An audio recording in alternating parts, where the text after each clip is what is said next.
বাংলাদেশকে ভারত দেখতো 8 সিস্টার হিসেবে, যে তাদের 7 সিস্টারের পাশাপাশি বাংলাদেশটা হচ্ছে একটা 8 সিস্টার।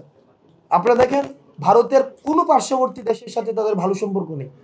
তারা মালদ্বীপ থেকে উৎখাত হয়েছে, ভুটান থেকে উৎখাত হয়েছে, নেপাল থেকে উৎখাত হয়েছে, এবং তারা আমার মনে হয় 71 পরবর্তীতে বা 66 পরবর্তীতে সবচেয়ে বড় ভারতের যদি কোনো ফেইলিয়ার হয়ে থাকে সেটা হচ্ছে 24-এ বাংলাদেশ থেকে উৎখাত হওয়া।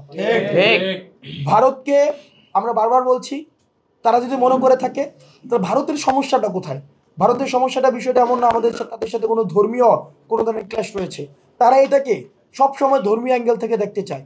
যদি তাদের সাথে কোনো ধর্মীয় ক্ল্যাশই থাকতো তাহলে তাদের সবচেয়ে বড় বন্ধু হতো তাদের পার্শ্ববর্তী দেশ নেপাল, কারণ নেপালে হচ্ছে 81% সংখ্যাগরিষ্ঠ হিন্দু। সুতরাং কিন্তু নেপালের সাথে তাদের সবচেয়ে বেশি শত্রুতা। তো সুতরাং তাদের সাথে যে আমাদের প্রবলেমের জায়গাটা সেটা হচ্ছে ভারতের আধিপত্যবাদ নীতি। ভারত মনে করে থাকে তাদের আধিপত্যের যে আগ্রাসনের দৃষ্টিতে তারা বাংলাদেশকে দেখতে চায়।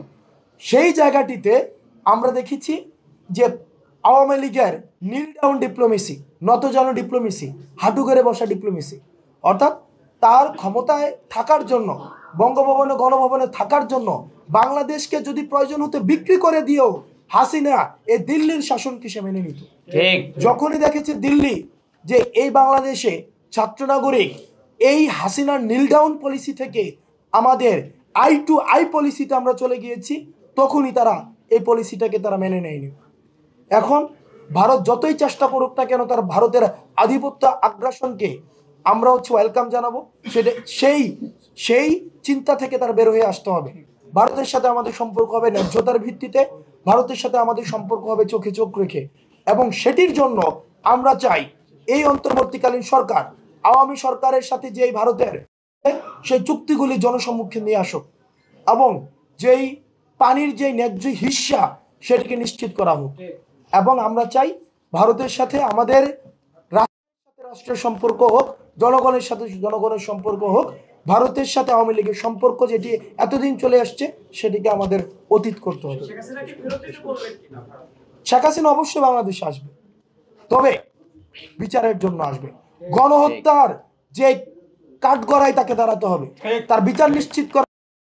হাসিনাকে অবশ্যই ফিরতে হবে, এবং হাসিনাকে ফেরত না দেয় তাহলে আমরা ধরে নিব ভারত হচ্ছে, ইন্ডিয়া হচ্ছে জঙ্গি সংগঠনকে তারা পৃষ্ঠপোষকতা দিচ্ছে। শহীদের রক্ত হাতে নিয়ে তারা বাংলাদেশের বিভিন্ন জায়গায় পোস্টিং হয়েছে। আমরা এই জিনিসটিকে সাধুবাদ জানাই না। তাদের দৃষ্টান্তমূলক শাস্তি হওয়া উচিত, এবং তাদের দ্রুততম সময়ে শাস্তি নিশ্চিত করা উচিত, এবং আমরা তাদেরকে সন্দেহের ঊর্ধ্বে রাখতে চাই না। যারা এই 16 বছর হাসিনার লেসপেন্সারগিরি করেছে, সুবিধা নিয়েছে, যারা এই ফেসিবাদ কাঠামো প্রতিষ্ঠিত করেছে, তারাই আবার অন্তর্বর্তীকালীন সরকারের আবার এখন সহযোগী হিসেবে রূপ পাল্টিয়েছে।